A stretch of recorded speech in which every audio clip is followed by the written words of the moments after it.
My name is Melissa Vodrak, and I'm a registered dietitian at Falls Community Health. Today we're going to take a little tour through the grocery store as we learn about following the My Plate guidelines, trying to get half of your plate fruits and vegetables, whole grains, lean protein, and low-fat dairy. So let's get started. Let's start in the produce section. So fruits and vegetables are important because they contain lots of vitamins and minerals and fiber that our body needs to be healthy. When it comes to looking for produce, know that there are different options.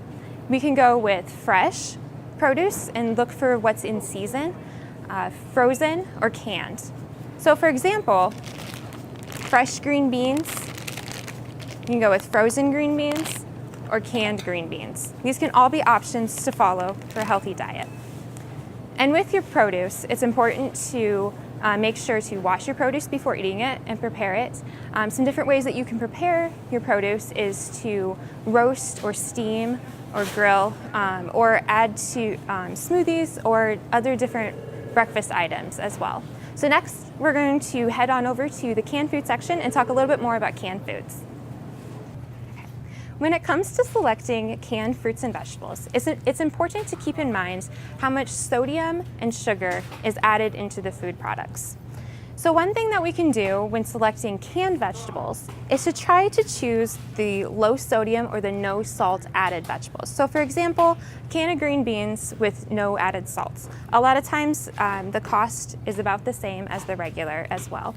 However, if sometimes the no sodium options are not available. So what you can do instead is get some of the regular canned vegetables and rinse it with water before cooking to try to reduce some of that sodium. This can reduce the salt up to 30%. When it comes to selecting the canned fruit, try to choose fruit that's canned in 100% fruit juice. This can help cut back on some of those added sugars that we're trying to avoid during the day. If we are unable to select the 100% fruit juice canned fruit, we can also rinse the fruit with water to try to cut back on some of that sugar as well. When you're selecting applesauce, try to choose unsweetened or no sugar added applesauce. And if you are drinking fruit juice, try to choose the 100% fruit juice as well to cut back on some of those extra added sugars. Protein is another very important food group to try to get, but sometimes it can be kind of confusing what all is included in the protein food group.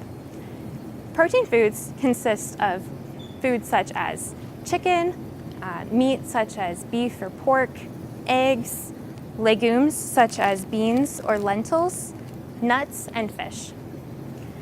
If you're cooking, try to choose some leaner options such as ground chicken or turkey.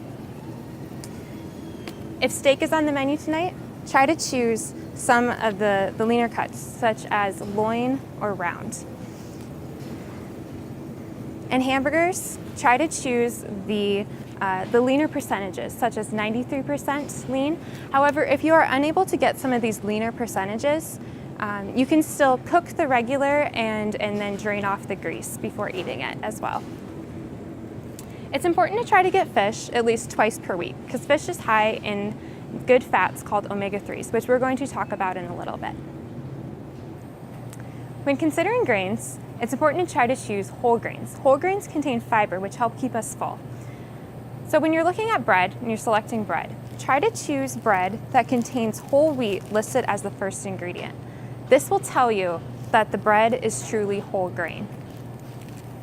Many of us like to eat cereal for breakfast. For example, oatmeal is a great option that's whole grain and contains lots of fiber.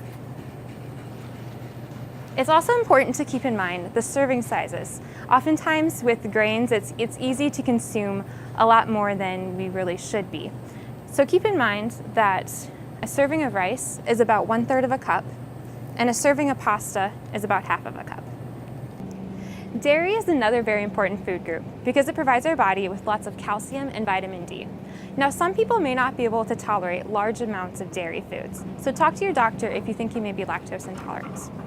Dairy foods consist of foods such as milk, cheese, and yogurt. When selecting milk, try to choose milk that is skim or 1% for some of those lower fat options. When selecting yogurt, Know that there are two different kinds of yogurt. There's regular yogurt or Greek yogurt. Greek yogurt contains a lot higher amount of protein, so it can be a good option if you're trying to keep yourself feeling full and satisfied for longer.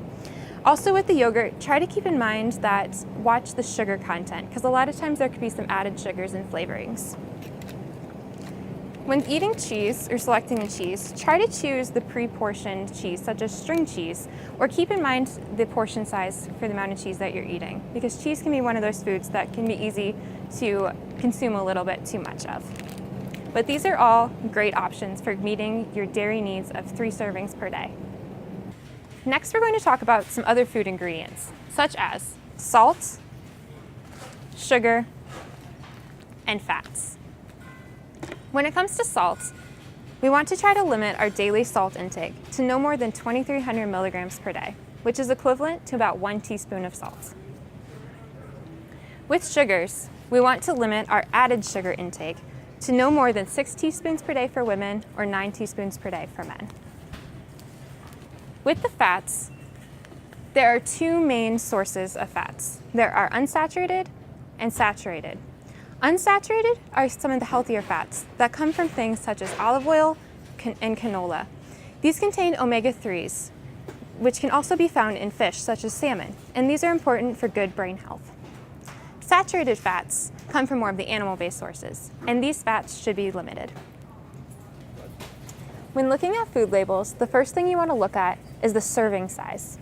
When it comes to measuring out serving sizes, we can either use measuring cups or else you can use a quick reference guide using your hand. For example, 3 ounces is about the serving size of meat, or the palm of your hand. 1 cup is about a closed fist, and you can use this for measuring out, for example, a cup of vegetables. If you measure your thumb, that's about 2 tablespoons, so that can help keep portion sizes in check, especially for the fats and the oils. Next, you should look at the calories. This will help you gauge how much you are consuming. After that, look at sodium, fat, cholesterol, and added sugars. These are the things that you should limit. Next, look at the nutrients that you want to get plenty of every day, such as fiber, protein, vitamins, and minerals. Another thing that you may want to check is the ingredient list. This can be helpful if you have any food allergies or are looking for whole grains. Lastly, look at the percent daily values. These values can easily tell you if your food item is high or low in a particular nutrient. Items that are 20% or more are high in that item, and items that are 5% or less are low in that nutrient. Thanks for following us around the store today. We hope that you learned a lot about healthy eating and nutrition. If you have any more questions, go to livewellsiouxfalls.org.